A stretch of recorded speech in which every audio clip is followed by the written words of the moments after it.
వీర్రాజు తండ్రి కొడుకుల మధ్య ఈ విషయం కాస్త తారాస్థాయికి చేరింది. ఆ విషయం తారాస్థాయికి చేరడం, ఘర్షణ వాతావరణం నెలకొనడం, సో అప్పుగా తీసుకున్న 4,000 రూపాయల డబ్బుల్ని తిరిగి ఇవ్వకపోవడంతో తండ్రి కొడుకుల మధ్య ఈ ఘర్షణ, ఒకరికొకరు విడిదీలంటే బంధం వాళ్ళది, ప్రేమ బాగానే ఉంది. సో కొడుకు ఏం చేశాడు, మనస్తాపంతో పురుగుల మందు దాగి వీర్రాజు బలమరణానికి పాల్పడ్డాడు. కొడుకు దాగినటువంటి అదే పురుగుల మందుని తండ్రి కూడా దాగి మరణించిన సిచ్యువేషన్ కనబడుతోంది. So this content had some disturbing visuals, viewer description is advised. ఈ కాంటెంట్లో మళ్ళీ కొంత కలవరపాటు గురి చేసే అంశాలని తగు జాగ్రత్తలు తీసుకోమని ఆర్టీవీ హెచ్చరిస్తోంది. సో దీనికి సంబంధించి మరిన్ని అప్డేట్స్ ప్రతినిధి మనోజ్ అందిస్తారు. మనోజ్, ఏం జరిగింది? అటు వాళ్ళ మరణంలో కూడా నిజంగా ఇక్కడ చెప్పాలంటే ప్రేమ కనబడుతోంది. ఇక్కడ డబ్బే వ్యవహారం, డబ్బే ముఖ్యం అనేది కాదు, బట్ ఒక డబ్బు కారణంగా, ఆ పైసా అనేటువంటి ఆ పదం కారణంగా గొడవ జరిగింది. దీంతో కొంత మనస్తాపంతో కొడుకు చనిపోవడం, ఆ తర్వాత కొడుకు చనిపోయినటువంటి సేమ్ అదే మాదిరిగా తండ్రి చనిపోవడం. సో ప్రేమ కనిపిస్తోంది ఇక్కడ, బాధ కనిపిస్తోంది. సో ఈ సిచ్యువేషన్తో బంధువులు ఏం చెప్తున్నారు?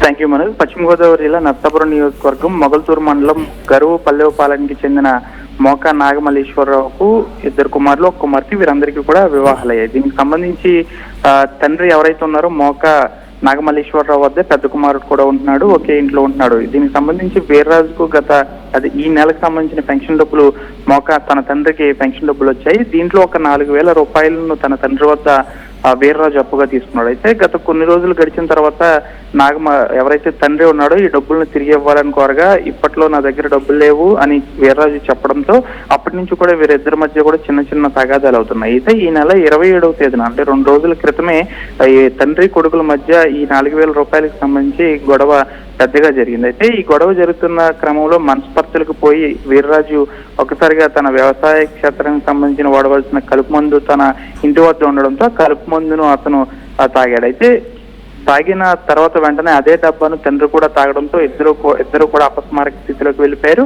పక్కనే ఉన్న స్థానికులందరూ ఇది గమనించి వారిద్దరిని కూడా మొదట నర్సాపురం ప్రభుత్వ ఆసుపత్రికి తరలించారు. పరిస్థితి విషమంగా ఉండడంతో ఆ తర్వాత పక్కనే ఉన్న తణుకుకు సంబంధించి ఆసుపత్రికి తరలించగా ఆ పరిస్థితి అక్కడి నుంచి ఏలూరుకు రిఫర్ చేస్తారు. ఈ లోపల ఏలూరులో చికిత్స పొందుతూ గత రాత్రి తండ్రి కొడుకులు ఇద్దరు కూడా అరగంట వ్యవధిలో మరణించిన పరిస్థితి కూడా నెలకొంది.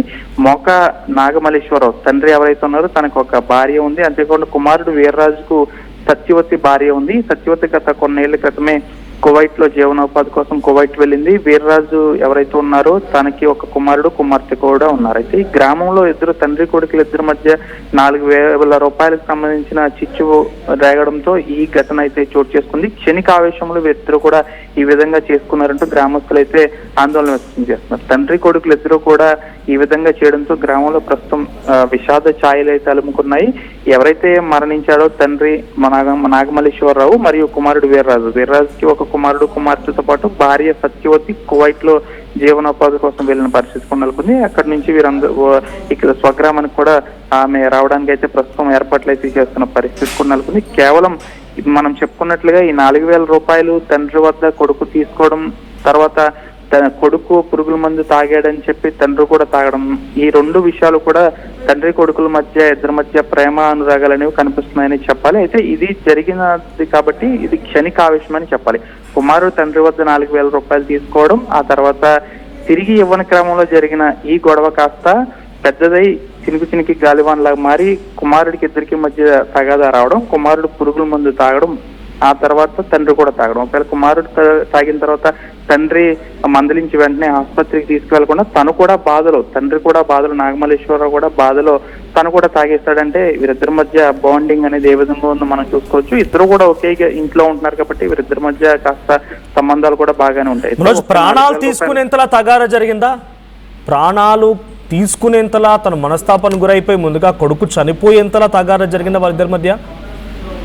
అంటే ఈ అమౌంట్ విషయంలో గత కొన్ని రోజుల నుంచి తండ్రి అమౌంట్ నాకు కావాలని అడగడం, కొడుకు ఎవరైతే వీర్రాజు ఉన్నాడో నా వద్ద ప్రస్తుతానికి లేవు అని చెప్పడం, ఈ వివాదం గత కొన్ని రోజుల నుంచి కూడా కొనసాగుతుంది. అయితే ఈ వివాదం కాస్త ఈ నెల 27వ తేదీన పెద్దదిగా సాగడంతో ఒక్కసారిగా వీరిద్దరి మధ్య భారీగా కేకలు వేసుకోవడం, చుట్టుపక్కల వాళ్ళు కూడా ఇది గమనించి అక్కడికి వెళ్లి వీరిని అదుపు చేసే క్రమంలో కూడా ఇదంతా జరిగిందని చెప్తున్నారు. అయితే క్షణికావేశంలో అంటే వీరిద్దరూ మధ్య మనస్పర్ధలు ఈ 4,000 రూపాయల కోసం వచ్చే, అంతకుముందు వీరిద్దరి మధ్య ఎటువంటి గొడవలు లేవని కూడా స్థానికులు చెప్తున్నారు. కేవలం ఈ 4,000 రూపాయల కోసమే కుమారుడు వీర్రాజు ఈ విధంగా చేశాడు. కుమారుడు వీర్రాజు ఈ ఘటనకు పాల్పడకుండా ఉంటే ఇద్దరు ప్రాణాలు కూడా దక్కేవనైతే స్థానికులు చెప్తున్నారు. ఏదేమైనప్పటికీ కూడా క్షణికావేశంలో ఇంకా నిండు నూరేళ్లు గడపాల్సిన ఇద్దరు, అంతేకాకుండా వీరిద్దరి మీద ఆధారపడిన కుమార్తెలు కూడా కుటుంబ సభ్యులు కూడా నడి రోడ్డు మీద పడారని చెప్పాలి. ఒకే గ్రామంలో ఇద్దరు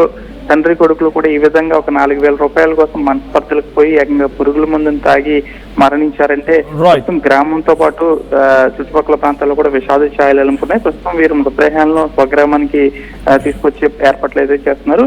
ఈ కుటుంబ సభ్యులు కూడా ప్రస్తుతం రోదనలు మిన్నంటాయని చెప్పాలి Manoj. Right, thank you Manoj. మొత్తంగా నాగమల్లేశ్వరరావు తండ్రి వీర్రాజు కుమారుడు ఏలూరు జిల్లాకు సంబంధించిన సంఘటన ఇది.